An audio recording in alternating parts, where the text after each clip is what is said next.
Mobile తయారీని ప్రోత్సహించే దిశగా కేంద్ర కేబినెట్ కీలక నిర్ణయం తీసుకుంది. 62,500 కోట్లతో PLI పథకం 2.0కు ఆమోదం తెలిపింది. ఇక వచ్చే ఏడాది ఎన్నికలు జరగనున్న యూపీపై వరాల జల్లు కురిపించింది కేంద్రం.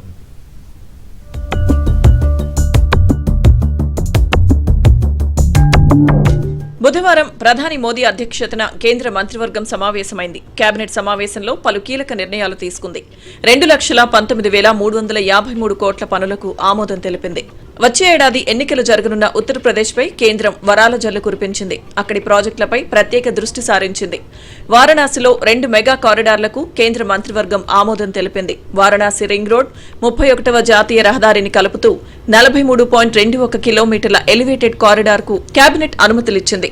10,998 కోట్లతో ఈ నిర్మాణం జరగనుందని కేంద్ర మంత్రి అశ్విని వైష్ణవ్ తెలిపారు. NH-19 వారణాసి రింగ్ రోడ్ మధ్య 14,467 కోట్లతో 6 వరుసల గ్రీన్ ఫీల్డ్ ఎలివేటెడ్ కారిడార్ నిర్మిస్తామన్నారు. तो काशी में इंफ्रास्ट्रक्चर का डेवलपमेंट का काम बहुत हुआ है. पहला है वरुणा नदी के किनारे किनारे कंप्लीट 6 लेन और 4 लेन एलिवेटेड कॉरिडोर कंप्लीट, जैसे उनका पाथ है वरुणा नदी का, उसी के साथ साथ पूरा एक एलिवेटेड कॉरिडोर, क्योंकि शहर के अंदर अब रोड्स को एक्सपैंड करना मुश्किल हो जाता है. 1,27,500 करोड़ रुपए का सेमिकॉन 2.0 आज माननीय प्रधानमंत्री जी ने अप्रूव किया. वो है mobile phone manufacturing scheme.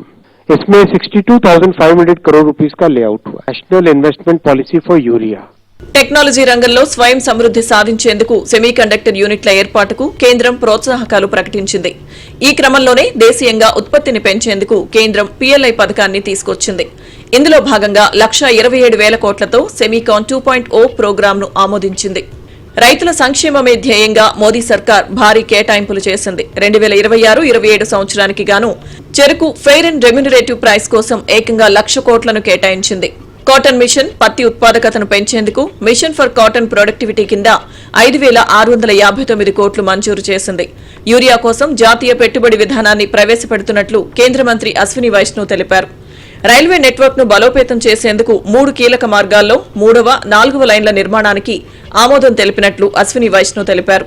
Magadha, మధుర రైల్వే లైన్ నిర్మాణానికి 16,403 కోట్లు, గుంతకల్, వాడి లైన్ నిర్మాణానికి 4,758 కోట్లు, బుర్హవాల్, సీతాపూర్ రైల్వే లైన్ కు 2,276 కోట్లు కేటాయించినట్లు చెప్పారు.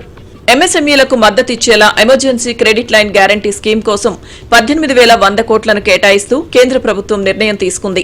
ఓడల మరమ్మతుల సౌకర్యాల అభివృద్ధికి 1,570 కోట్లు కేటాయించింది. సుప్రీంకోర్టు బలోపేతం, అత్యున్నత న్యాయస్థానం పనితీరును మరింత మెరుగుపరచడానికి మౌలిక సదుపాయాల కల్పనకు సంబంధించి కీలక విధాన నిర్ణయాన్ని కేబినెట్ ఆమోదించింది. దీంతో పాటు సుప్రీంకోర్టులో మరో 4 న్యాయమూర్తులను పెంచడానికి కూడా కేంద్రం ఆమోదం తెలిపింది. దీంతో దేశ అత్యున్నత న్యాయస్థానంలో జడ్జిల సంఖ్య 33 నుంచి 37కు చేరుతుంది.